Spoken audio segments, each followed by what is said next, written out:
much faith do you have in the Browns this postseason? I got it. Guys, when I look at them and the Steelers, it's like the Browns are the Steelers. Stephen A., you bring it up because I always bring it up. What did Mike Tomlin say at his introductory press conference when people are like, really, Tomlin got the job? Who's Mike Tomlin, right? Like, not known to the mainstream. He sat at the podium at the press conference, and by the time it was over, everyone said, yeah, that guy. He said, we're getting back to Steelers football. Run the ball, stop the run. That's the Cleveland Browns. They run the ball, and they stop the run. Sheldon Richardson and of course, Myles Garrett, who, by the way, who's the best defensive player in football? We all know what the answer is to that, right? Aaron Donald.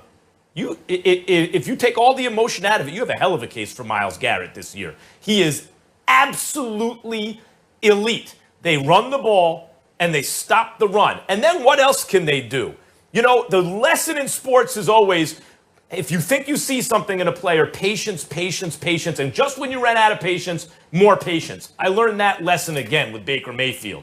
He had 4 head coaches in just a little over 2 seasons and couldn't be consistent. And at a certain point, I threw up my hands earlier this year and said, he's okay. He's just okay. Nope, he's better than that. Yes, he's highly dependent on situation.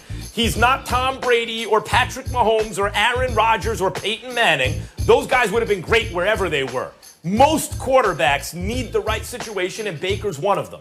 But he's in that right now.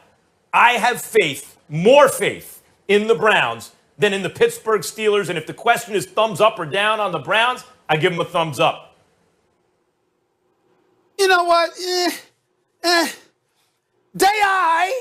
I mean, congratulations. You know, you got to the playoffs for the first time in 17 years. Welcome to the modern day era. Much props to you. Appreciate you. Let me take a moment before I get into my little diatribe here, giving some love to Kevin Stefanski. Kevin Stefanski has done an outstanding job as head coach for the Cleveland Browns. They got a top 3 rushing attack in Chubb and Kareem Hunt, who are absolute studs. Baker Mayfield went from 21 interceptions down to 8, completed 59.4% of his passes last year, jumped that up to 62.8 this year. That's more than 3 percentage points up. Got to give him props for that. Kept the turnovers at a minimum. He got sacked about 26 times, but that's neither here nor there. Here's the deal, y'all. I give Cleveland respect, but am I worried? No. I mean, when you talk about them stopping the run, Max, listen, let me tell you something right now. We know they struggle against the pass, right? They got 38 sacks on the year, which isn't bad. But forgive me if you got Olivier Vernon, who's got 9 sacks. You got Myles Garrett, who's got 12. You got Sheldon Richardson, that got about 4.5 sacks. They got about 38 sacks total as a team. That's averaging less than 3 sacks a game. All right, okay. And then I'm not scared of them. I'm not scared of them. And then we get into their rushing defense. This defense that you brought up, yeah, it ranks 9th against the rush, Max. But, Max, I would ask you to double check your numbers. Not that you gave out the numbers, but when you bloviate about the Cleveland Browns run defense, let's analyze this here. Dan Orlovsky, you'll appreciate where I'm going to here. The Pittsburgh Steelers ran for 129 yards against them earlier this year. Who did they give up? 209 yards rushing to the Las Vegas Raiders, okay?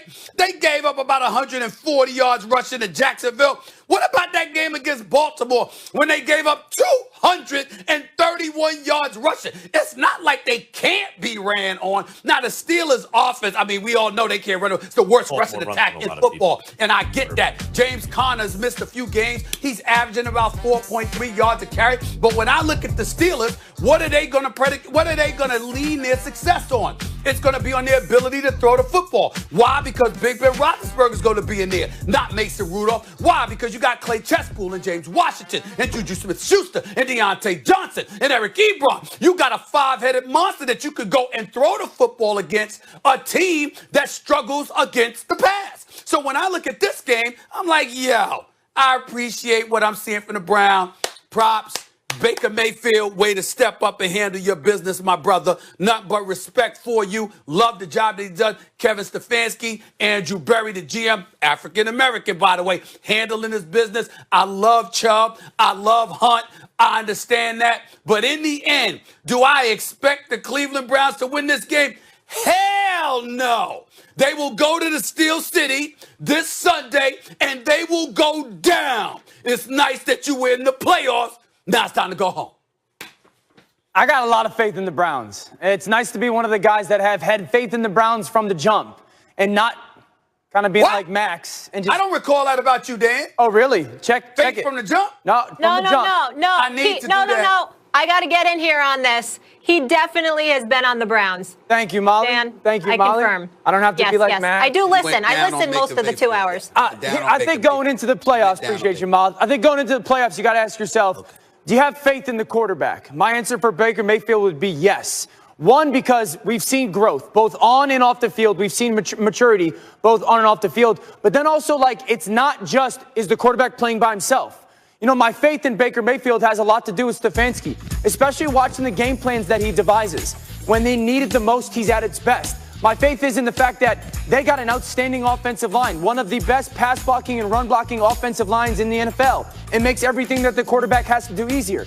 My faith is in the fact that they got two tailbacks that over 1,000 yards of all-purpose yardage, both Chubb and Kareem Hunt. So my faith is in the fact that they got 3 receivers over 500 yards. They got 6 guys over 300 yards. So they got a lot of really good pieces on their football team offensively that make me say, I got a lot of faith in them. Do they know how to attack the Pittsburgh Steelers? Absolutely. I think that they're going to put those 2 and 3 tight ends on the field often and spread Pittsburgh out and make those linebackers cover those tight ends all over the field. I think it's a huge advantage for Cleveland. Now, do I have faith in the defense? No. Max, you don't have faith in their defense either. Stop. Stephen A's right with those numbers. Their defense is a weakness. It's a significant weakness.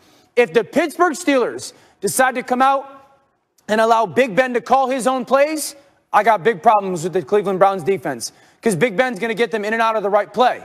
And their defense isn't good enough. Their defensive line would have to be dominant. We haven't really seen Myles Garrett be dominant. We've seen the Steelers offense when they need it, especially in those moments where all right, this ain't working.